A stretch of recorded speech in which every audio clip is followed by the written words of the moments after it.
Fala pessoal, tudo bem? Hoje a gente vai falar um pouquinho sobre um trabalho de conclusão de curso, trabalho PCP, realizado na Universidade Federal de Alfenas, campus Poste Caldas, no curso de Bacharelado Interdisciplinar de Ciência e Tecnologia. Esse trabalho é uma revisão sobre o aproveitamento da pectina presente na casca de melancia. Foi realizado por mim, aluno Matheus Vasconcelos Mistura, também pelo Richard Wagner Silva Amaral, e o trabalho foi orientado pela professora Melina Savioli Lopes. Bom, pessoal, então esses são os tópicos do nosso trabalho. A gente vai passar pelo nosso projeto de PCP, começando por uma introdução, depois a gente vai passar pelos objetivos do projeto, vai explorar a metodologia de como a gente fez essa revisão bibliográfica e vai passar por uma longa fundamentação teórica que vai desde a característica da fruta até as diversas aplicações que a gente estudou, que a gente revisou. Por último, a gente vai concluir o objetivo do nosso projeto. Bom, pessoal, então, como introdução do nosso projeto, ou também como justificativa e contextualização do nosso TCC, sabe-se que nos últimos anos a preocupação ambiental ela vem impulsionando o desenvolvimento de alternativas sustentáveis para alguns problemas que as empresas vêm passando. A gente trouxe alguns problemas relacionados ao tema do nosso projeto, e alguns problemas são o tratamento de águas residuais e a gestão de resíduos sólidos. Sabe que a maioria das empresas atualmente, elas geram algum tipo de resíduo e elas também têm problema no tratamento dos efluentes. Portanto, algumas técnicas que elas já usam não são tão sustentáveis. Por exemplo, a precipitação química, que gera dejetos que, se não descartados de forma adequada, acaba poluindo mais do que ajudando a descontaminar essa água. Bom, então nesse contexto, a gente trouxe a pectina presente na casca da melancia, que soluciona vários problemas de forma a contribuir para a economia circular. E também a gente vai relacionar como que a pectina consegue resolver esses problemas e também atuar de forma sustentável para ajudar essas empresas. Isso vai trazer uma viabilidade econômica e também uma viabilidade sustentável no contexto atual, que as empresas estão procurando soluções para esses padrões que não são tão sustentáveis. Bom, então, como objetivo geral do nosso projeto, a gente vai avaliar o potencial da pectina, mais uma vez, a pectina presente na casca da melancia, no contexto de alternativa sustentável e biodegradável. Então, a gente vai passar por alguns problemas e vai avaliar o como a pectina consegue resolver esses problemas de forma sustentável.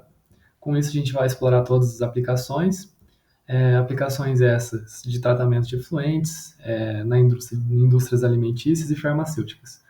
E os objetivos específicos, a gente tem como objetivo explorar desde onde a gente encontra a pectina até como a gente extrai a pectina e também até onde a gente consegue utilizar essa pectina extraída.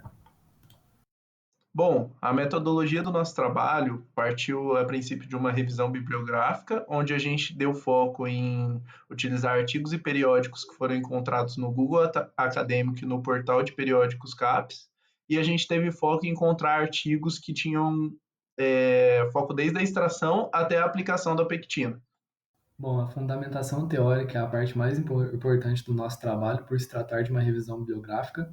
Então, a gente vai passar por várias etapas para entender, de fato, os benefícios da pectina, partindo desde a característica da fruta até como existe a pectina, como a gente extrai essa pectina, explorando todo o campo de aplicação depois da pectina extraída e depois concluindo as alternativas sustentáveis da pectina. Bom, então, como característica da fruta, eu gostaria de iniciar uma linha de raciocínio aqui com vocês. Bom, sabe-se que a melancia é uma fruta mundialmente conhecida e mundialmente consumida. Bom, então se ela é muito consumida, ela também vai ser descartada e, consequentemente, vai gerar muitos dejetos. Sabe-se também que 30% da massa total é a própria casca da melancia. Então, se a gente tem muitos dejetos dessa fruta e 30% desse dejeto corresponde à casca, a gente tem muita casca. A gente vai encontrar a pectina justamente nessa casca descartada da melancia. Portanto, além da pectina presente na casca da melancia, a gente tem outros componentes, como celulose, pectina, carotenoides, aminoácidos, citrulina e fitoquímicos. Esses outros componentes presentes na casca da melancia reforça que, além da pectina ter um amplo campo de aplicação, ela também aceita a ajuda desses outros compostos que vai potencializar a sua ação. Portanto, a pectina vai atuar na área industrial e vai receber também essa oportunidade de ser potencializada pelos outros componentes, como componentes presentes na própria casca da melancia. Vou falar um pouco para vocês sobre as características da pectina. A pectina ela é um polissacarídeo ácido e complexo, e ela constitui as paredes celulares das plantas superiores. Ela tem algumas características como propriedades hidrocoloides e biocompatibilidade. A propriedade hidrocoloide é a capacidade dela de emulsificar uma solução ou formar gel, e a biocompatibilidade é nada mais que ela não é tóxica para o ser humano. Além disso, a composição da pectina ela depende muito da fonte que a gente vai extrair, ou seja, do fruto que a gente vai extrair, e depende do processo utilizado. Simplificando, um conceito importante seria o grau de esterificação, que é a quantidade de grupos de ácido galacturônico que eles estão transformados em grupo de metoxila. E esse conceito é importante porque é ele que regula as condições necessárias para que a gente transforme a nossa pectina em gel. Ou seja, quando a gente tem o grau de esterificação maior que 50%, a gente precisa de uma alta concentração de açúcar e um pH entre 2,5 e 3,5 para formar gel. E quando esse grau de esterificação é menor que 50%, a gente precisa de íons cálcio ou de um pH entre 3 e 6. Aqui segue mais um esqueminha de como é a estrutura da pectina e as suas possíveis variáveis. Bom, agora que a gente já falou da pectina, a gente precisa falar um pouco dos métodos de extração dessa pectina. Começando pelos métodos químicos, que a gente limpa, separa e tritura o material, e depois a gente faz um processo de hidrólise para que a solução do ácido ele libere a pectina na solução. Depois da pectina liberada na solução, a gente faz a precipitação através de etanol ou metanol. O método enzimático ele é bem semelhante ao método químico, você também é o primeiro passo de separar, limpar e triturar. O segundo passo também se usa ácido, só que no método enzimático a gente usa também enzimas, como SE, CE ou alguma preparação enzimática. E o terceiro método, ele geralmente ocorre uma filtragem também e a precipitação através de etanol ou metanol. Já o método físico, o primeiro passo ele também é o mesmo, já no segundo passo, a gente precisa escolher uma técnica física. As mais utilizadas e a abordada neste trabalho foi a de microondas e ultrassom, que a gente precisa da adição de água na de microondas e adição de ácido cítrico e aquecer em ciclos de 2 a 5 minutos. Já na de ultrassom, você adiciona água e uma solução de surfactantes e coloca frequências altas de ultrassom entre 20 a 30 minutos. E a escolha disso é muito importante porque ela varia diretamente tanto no desempenho, ou seja, tanto no rendimento, quanto no grau de esterificação. E depois disso já libera a pectina na solução e a separação por precipitação. Bom, agora abordando um contexto geral sobre os pontos positivos e negativos de cada um deles. O método químico ele é o mais simples e é o mais utilizado, ele tem um rendimento alto e ele tem um impacto ambiental devido ao descarte dos reagentes utilizados para a extração dessa pectina. Já o enzimático ele é mais amigável ao meio ambiente porque ele tem menos descarte destes reagentes, ele tem uma maior preservação da estrutura natural da pectina, não modifica tanto a nossa pectina, e ele tem o ponto negativo é que ele tem rendimentos menores em comparação ao método químico e físico.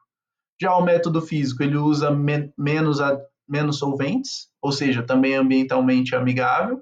Ele tem um maior rendimento ao método enzimático, só que o grau de esterificação dele geralmente é menor que os outros métodos.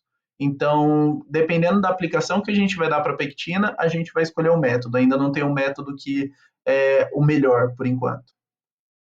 Bom, então chegando às nossas aplicações, muito se sabe que um problema recorrente na nossa comunidade é a contaminação de águas em regiões industriais ou urbanas. Então a gente tem a nossa primeira aplicação, que é a utilização da casca de melancia como biosorvente de metais pesados ou tratamento de águas residuais.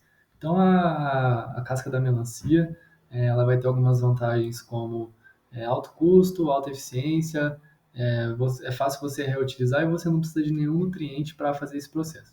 Então, o processo vai ter um benefício geral de aproveitamento de resíduos orgânicos, vai contribuir claramente para descontaminar essas águas e, além de tudo isso, vai promover a sustentabilidade, tratando essas águas de uma forma sustentável, reaproveitando a matéria orgânica. Bom, então isso vai acontecer pelo simples fato de que só de você jogar a melancia lá, a casca da melancia lá, a casca da melancia tem propriedade de fazer troca iônica e também de absorver esses metais pesados, que vai fazer com que a melancia tire esses metais pesados de forma sustentável da água. Além disso, a celulose e a pectina apresentam grupos de hidroxila e carboxila que ajudam na produção do carvão ativado, e o carvão ativado remove metais pesados de água. Além disso, para você fazer esse processo, você vai ter que controlar o pH, então você vai ter que controlar também a ativação química da biomassa. Além disso, o processo vai aceitar melhorias, como a impregnação de nanopartículas ou enriquecimento por microondas, que são outras técnicas biossustentáveis, ou seja, que não geram nenhum mal para o meio ambiente, que vão otimizar esse processo de remoção dos metais pesados da água. Além disso, outro problema atual é a plastificação de quase todo alimento. Quase todo alimento que a gente compra no supermercado, ele vem numa embalagem plástica, e todo mundo sabe que o plástico não é biodegradável. Então a Pectina vem com uma solução de compor essas embalagens de plástico e deixar a sua composição mais biodegradável. Então a gente explora a nossa segunda aplicação, que é a produção de filmes biodegradáveis e a aplicação dos mesmos em embalagens de coxa de frango, utilizando a própria pectina. Então a gente tem um método de extração na esquerda e a gente tem a preparação dessas embalagens com filme biodegradável na direita. Então vai passar ali pela pectina extraída, vai colocar uma solução formadora de WRP, que é a própria pectina extraída. Também vai ter união com KPE para a gente explorar essas embalagens de coxa de frango, utilizando a pectina. Bom, então a gente chega no resultado das embalagens de frango, fazendo 3 tipos de experimento, com a pectina e sem a pectina, e com a pectina e mais o KPE, para a gente ver se de fato a pectina ajuda nas propriedades biodegradáveis dessas embalagens de frango. Então, no nosso primeiro teste, a embalagem controle, a gente comparou a base sem proteção, ou seja, sem a pectina, e a gente teve um resultado de maior oxidação lipídica sem ação antioxidante, ou seja, uma embalagem comum, uma embalagem de frango comum que vende no mercado. Segundo teste, embalagem com filme AWRP, ou seja, com a pectina. Então a gente chegou ali na redução de oxidação lipídica, mas a gente ainda não teve nenhuma propriedade antioxidante. No terceiro teste, a gente colocou o WRP, ou seja, a pectina, e o KPE.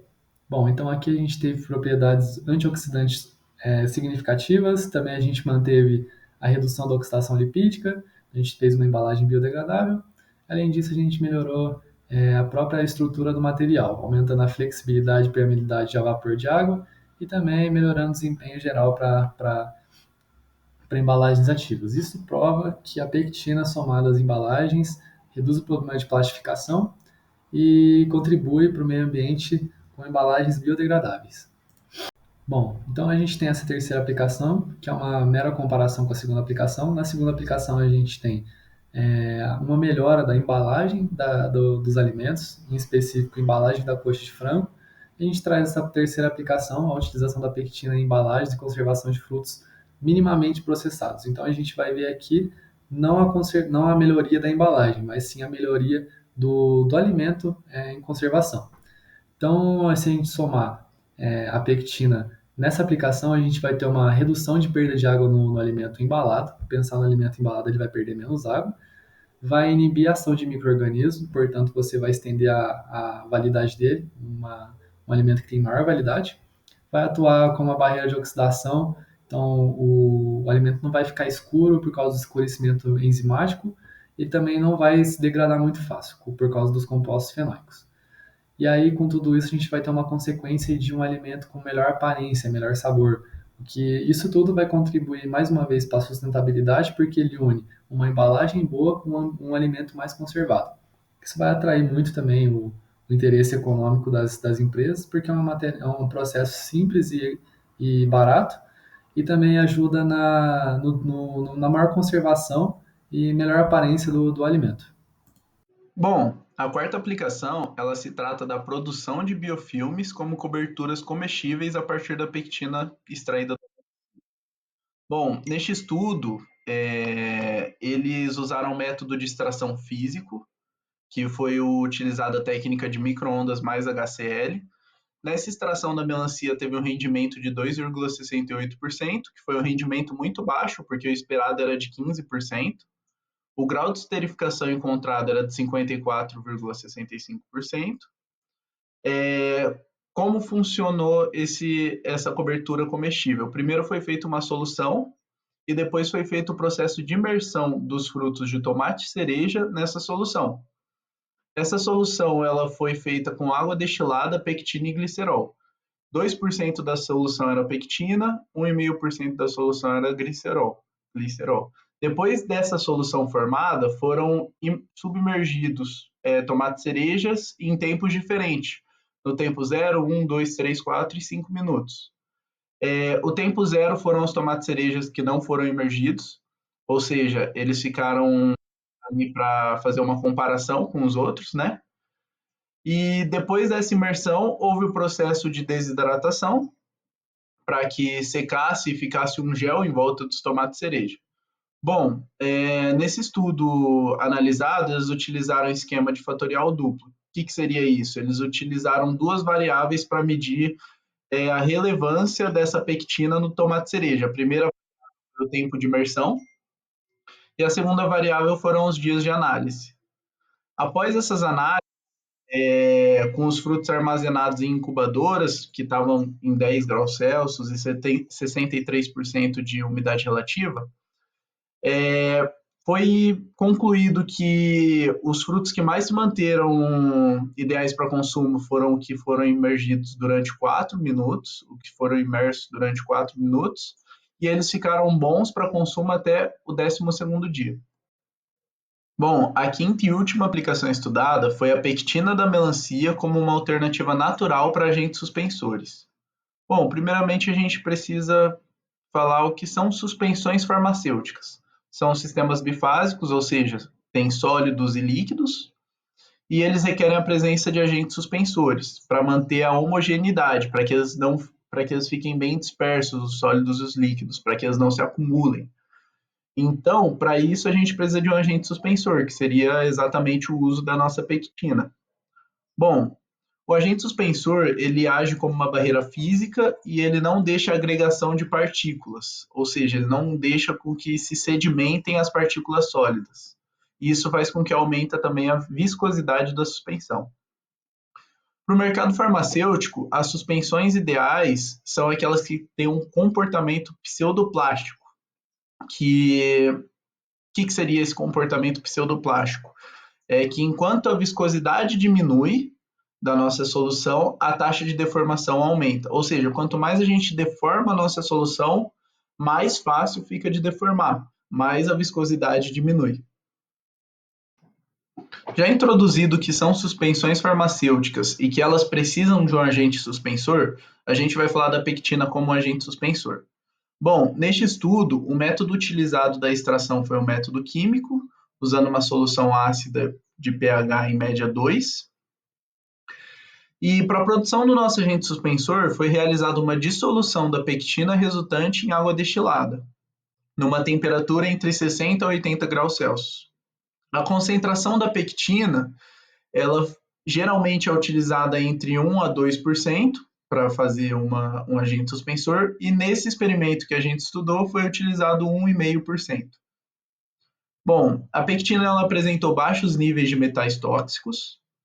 Isso indica uma maior segurança como um agente suspensor em formulações farmacêuticas, que em si lidam direto com os seres vivos, ou seja, é uma maior segurança porque ela não tem esses metais tóxicos.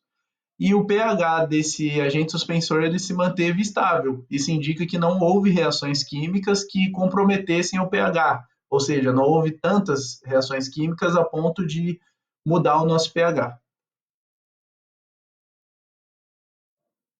Aí outro ponto muito importante é que a viscosidade das suspensões a partir da pectina, ela foi superior à média da viscosidade das suspensões de outras fontes orgânicas.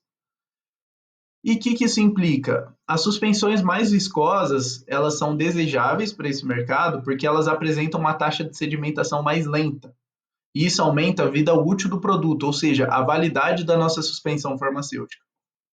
Bom, a pectina extraída da casca da melancia, ela apresentou uma forma eficiente e de baixo custo, porque ela não precisa de tantos processos para se transformar em um agente suspensor.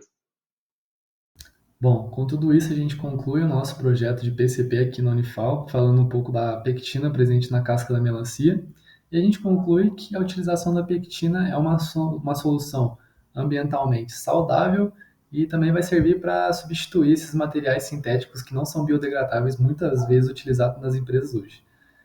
Também a pectina se mostrou uma variável é, eficaz em todas as aplicações estudadas, e também isso prova que a pectina contribui para a economia circular. Ela não, de fato, vai fazer uma economia circular ser completa, mas ela vai contribuir para a economia circular, que é um tema que tem muito potencial hoje em dia.